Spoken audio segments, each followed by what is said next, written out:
So let's start with the one finding in your pre-poll survey that does have a clear lead to one of the opposition leaders, and that is when you ask about who is the most popular choice for chief minister. Now, here we actually find that Uddhav Thackeray is very clearly in the lead, followed by Eknath Shinde, and only then Devendra Fadnavis, and then Sharad Pawar. The numbers are, of course, on the screen at this moment.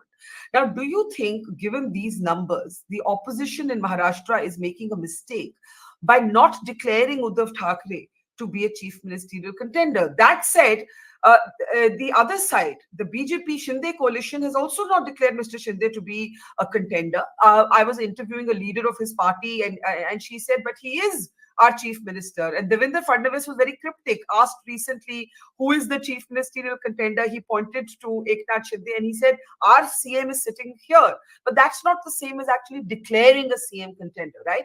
So explain these numbers on the screen. Uddhav Thackeray is the most preferred choice for chief minister. That doesn't necessarily mean that his alliance is as ahead as he is. But should the opposition be looking at declaring him a CM candidate? See, if you go by the numbers from the survey, it is very clear that Uddhav Thackeray is the most popular face of the most popular choice of the people of Maharashtra as the CM. But you look at Eknath Shinde is number 2 and Devendra Fadnavis is number 3. I think the big point why none of the alliance have been able to declare anyone as their chief ministerial candidate. This is a very unique kind of an political contest going on in Maharashtra. While all the alliance partner want the alliance to do well, their alliance partner to do well, because if the alliance partner doesn't do well, they would not be able to form the government. They will not be able to win election. But at the same time, I think it's a tricky situation. None of the alliance partner want their alliance partner to do much better compared to their own party, because if that happens, so it's a double kind of a contest going on. First, the main target is you have to defeat the other alliance. But at the same time, you have to make sure that your party performs much better compared to your alliance partner. Because if that doesn't happen, then you would be conceding the claim of the chief ministerial position to your alliance partner. So a different kind of a contest. And that is why I think none of the alliance partners are finding it easy to declare XYZ as the chief ministerial candidate. Because the fear is, suppose if Maha Vikas Aghadi declares Uddhav Thackeray as the chief ministerial candidate, then the party cadre of the Congress and NCP Sharad Pawar, they would have little motivation to work for their own party, etc., because they would know well in advance that we are not going to get the chief ministerial position. So very strange kind of a contest going on in Maharashtra.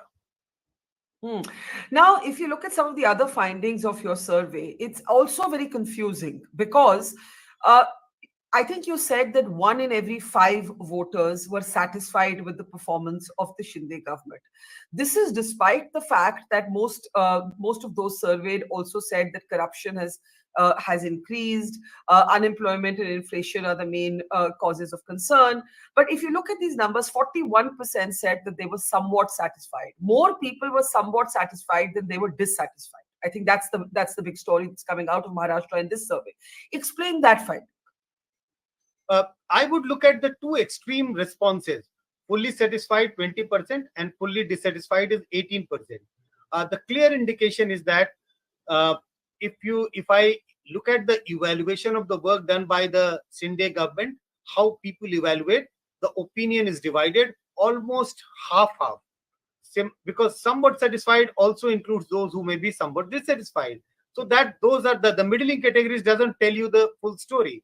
The full story comes out from the two extremes, 20% fully satisfied and almost similar proportion of voters fully dissatisfied. So a clear kind of a divided opinion of the people when it comes to evaluating the Shinde government during last 2.5 years. Yeah, so given this mixed bag, do you find some of the responses contradictory?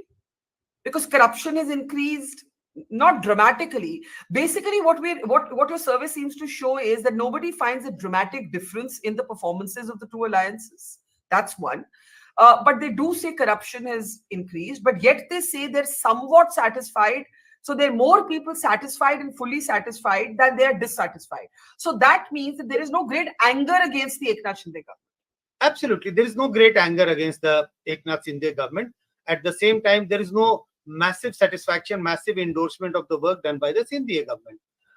But to your basic question, is there a contradiction? There is no contradiction, because when people are actually evaluating the work done by the Shinde government, it is not just on one parameter. If we ask, how do you evaluate Shinde's government on issue of handling corruption, then the government rating will go down.